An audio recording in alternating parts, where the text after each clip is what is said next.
ಶ್ರೀಮಂತರಾಗುವ ಮುನ್ನ ಕಾಣುವ 12 ಲಕ್ಷಣಗಳು. ಈ ಲಕ್ಷಣಗಳು ನಿಮಗೂ ಕಾಣಿಸಿದ್ರೆ ಅದೃಷ್ಟದ ಬಾಗಿಲು ತೆರೆದಂತೆ. ಹಿಂದೂ ಧರ್ಮದಲ್ಲಿ ಲಕ್ಷ್ಮೀದೇವಿಯನ್ನು ಸಂಪತ್ತಿನ ದೇವತೆ ಎಂದು ಕರೆಯಲಾಗ್ತದೆ. ಲಕ್ಷ್ಮೀದೇವಿಯು ಯಾರ ಮೇಲೆ ದಯೆ ತೋರ್ತಾಳೋ ಅವರ ಮನೆಯಲ್ಲಿ ಎಂದಿಗೂ ಹಣದ ಕೊರತೆ ಎಂಬುದು ಇರುವುದಿಲ್ಲ. ಲಕ್ಷ್ಮೀದೇವಿಯನ್ನು ಮೆಚ್ಚಿಸಲು ಜನರು ಮನೆಯಲ್ಲಿ ವಿವಿಧ ರೀತಿಯ ಪರಿಹಾರಗಳನ್ನು ಸಹ ಮಾಡ್ತಾರೆ.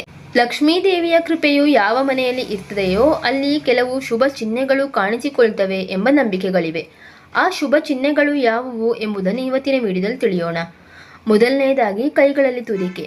ಜ್ಯೋತಿಷ್ಶಾಸ್ತ್ರದ ಪ್ರಕಾರ ಪುರುಷನ ಬಲಗೈಯಲ್ಲಿ ಮತ್ತು ಮಹಿಳೆಯ ಎಡಗೈಯಲ್ಲಿ ತುರಿಕೆ ಉಂಟಾದರೆ ಅದನ್ನು ಶುಭ ಮತ್ತು ಒಳ್ಳೆಯ ಸಂಕೇತ ಎಂದು ಪರಿಗಣಿಸಲಾಗಿದೆ.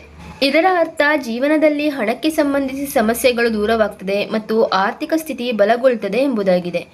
ಇನ್ನು ಬೆಳಗ್ಗೆ ಎದ್ದ ತಕ್ಷಣ ಶಂಖ ಧ್ವನಿ ಕೇಳಿಸಿದರೆ ಅದನ್ನು ಜೀವನದಲ್ಲಿ ನಡೆಯುವ ಒಳ್ಳೆಯ ಬದಲಾವಣೆಯ ಸಂಕೇತವೆಂದು ಪರಿಗಣಿಸಲಾಗ್ತದೆ. ಈ ಸಂಕೇತವು ನಿಮ್ಮ ಕೆಟ್ಟ ಸಮಯವು ಈಗ ಒಳ್ಳೆಯ ಸಮಯವಾಗಿ ಬದಲಾಗಲಿದೆ ಎಂದು ಸೂಚಿಸುತ್ತದೆ. ಇನ್ನು ನಿಮ್ಮ ಮನೆಯಲ್ಲಿ ಇದ್ದಕ್ಕಿದ್ದಂತೆ ಸಾಲಾಗಿ ನಡೆಯುವ ಕಪ್ಪು ಇರುವೆಗಳು ಕಾಣಿಸಿಕೊಂಡು ಅವು ಆಹಾರ ಪದಾರ್ಥಗಳ ಮೇಲೆ ಮುಗಿಬಿದ್ದರೆ ಅಥವಾ ಇರುವೆಗಳು ಆಹಾರ ಪದಾರ್ಥಗಳನ್ನು ಹಿಡಿದುಕೊಂಡು ಬರುವುದು ಕಂಡರೆ ನಿಮ್ಮ ಮನೆಗೆ ಲಕ್ಷ್ಮೀದೇವಿಯು ಪ್ರವೇಶಿಸಿದ್ದಾಳೆ ಎಂದು ಅರ್ಥ. ಇದು ನಿಮ್ಮ ಮನೆಗೆ ಹಣ ಬರುವ ಸಂಕೇತವೂ ಆಗಿರಬಹುದು. ಇನ್ನು ಬೆಳಗಿನ ಹೊತ್ತು ಅಥವಾ ಪೂಜೆ ಮಾಡುವ ಸಮಯದಲ್ಲಿ ನಿಮ್ಮ ಮನೆ ಬಾಗಿಲಿಗೆ ಹಸುವು ಬಂದು ಕೂಗಿದ್ರೆ ಅದನ್ನು ದೇವರ ಆಶೀರ್ವಾದವೆಂದು ಪರಿಗಣಿಸಿ ಅದಕ್ಕೆ ತಿನ್ನಲು ರೊಟ್ಟಿ ಅಥವಾ ಅಕ್ಕಿ ಬೆಲ್ಲವನ್ನು ಕೊಡಬೇಕು. ಲಕ್ಷ್ಮೀದೇವಿಯು ಸ್ವತಃ ನಿಮ್ಮ ಮನೆ ಬಾಗಿಲಿಗೆ ಬಂದು ನಿಂತಿದ್ದಾಳೆ ಎಂಬುದು ಇದರ ಅರ್ಥ. ಇನ್ನು ನಿಮ್ಮ ಮನೆಯಲ್ಲಿ ತುಳಸಿ ಗಿಡ ದಟ್ಟವಾಗಿ ಮತ್ತು ಹಸಿರಾಗಿ ಬೆಳೆದಿದ್ರೆ ನಿಮ್ಮ ಮನೆಯಲ್ಲಿ ಶೀಘ್ರದಲ್ಲಿಯೇ ಸಂತೋಷದ ಜೊತೆಗೆ ಸಂಪತ್ತು ಮತ್ತು ಸಮೃದ್ಧಿಯು ಬರಲಿದೆ ಎಂದು ಅರ್ಥ ಮಾಡಿಕೊಳ್ಬೇಕು. ಹಾಗೆಯೇ ಬೆಳಗ್ಗೆ ಎದ್ದ ಕೂಡಲೇ ಅಥವಾ ಯಾವುದಾದರೂ ಕೆಲಸಕ್ಕೆ ಹೋಗುವ ಸಂದರ್ಭದಲ್ಲಿ ಯಾರಾದರೂ ಪೊರಕೆಯಿಂದ ಕಸ ಗುಡಿಸ್ತಾ ಇದ್ರೆ ಲಕ್ಷ್ಮಿಯ ಅನುಗ್ರಹ ನಿಮ್ಮ ಮೇಲೆ ಆಗಿದೆ ಎಂದು ಅರ್ಥ.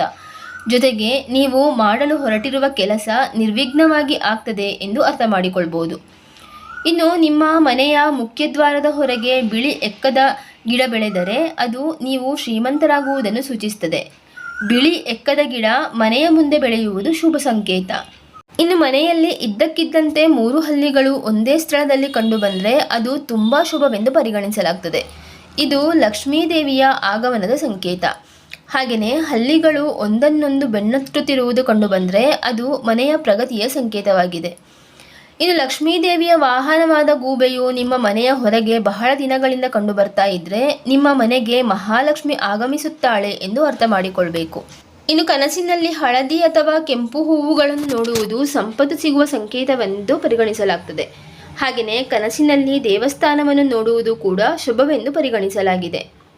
ಹಾಗೆಯೇ ಲಕ್ಷ್ಮೀದೇವಿಯ ಕೃಪೆಯು ನಿಮ್ಮ ಮೇಲೆ ಇದ್ದಾಗ ಬ್ರಹ್ಮ ಮುಹೂರ್ತದಲ್ಲಿ ಪ್ರತಿದಿನ ನಿಮಗೆ ನಿದ್ದೆಯಿಂದ ಎಚ್ಚರವಾಗ್ತದೆ. ಇನ್ನು ನಿಮ್ಮ ಕನಸಿನಲ್ಲಿ ಪೊರಕೆ, ಆನೆ, ನವಿಲು, ಶಂಖ, ಬಾಳೆಹಣ್ಣು, ಹಲ್ಲಿ, ನೀರು ತುಂಬಿರುವ ಮಡಿಕೆ ಕಂಡು ಬಂದರೆ ಶ್ರೀಮಂತರಾಗುವ ಕನಸು ಶೀಘ್ರದಲ್ಲಿಯೇ ನನಸಾಗಲಿದೆ ಎಂದು ಅರ್ಥ.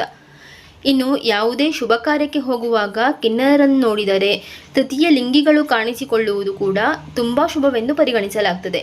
ಹಾಗಾಗಿ ನಿಮಗೆ ಕಿನ್ನರರು ಕಾಣಿಸಿದರೆ ಅವರಿಗೆ ಸ್ವಲ್ಪ ಹಣವನ್ನು ನೀಡಿ. ಅವರು ನಿಮಗೆ ಸ್ವಲ್ಪ ಹಣವನ್ನು ಹಿಂದಿರುಗಿಸಿದರೆ ಅದನ್ನು ಜೋಪಾನವಾಗಿ ಇಟ್ಟುಕೊಳ್ಳಿ. ಇದರಿಂದ ಸಂಪತ್ತು ವೃದ್ಧಿಯಾಗ್ತದೆ. ಇನ್ನು ಪೂಜೆಗೆ ಇಟ್ಟ ಕಳಶದಲ್ಲಿ ಮೊಳಕೆ ಬಂದರೆ ಅದು ಕೂಡ ಶುಭ ಸೂಚನೆ, ಲಕ್ಷ್ಮೀ ಆಗಮನದ ಸಂಕೇತ ಎಂದು ಹೇಳ್ಬೋದು.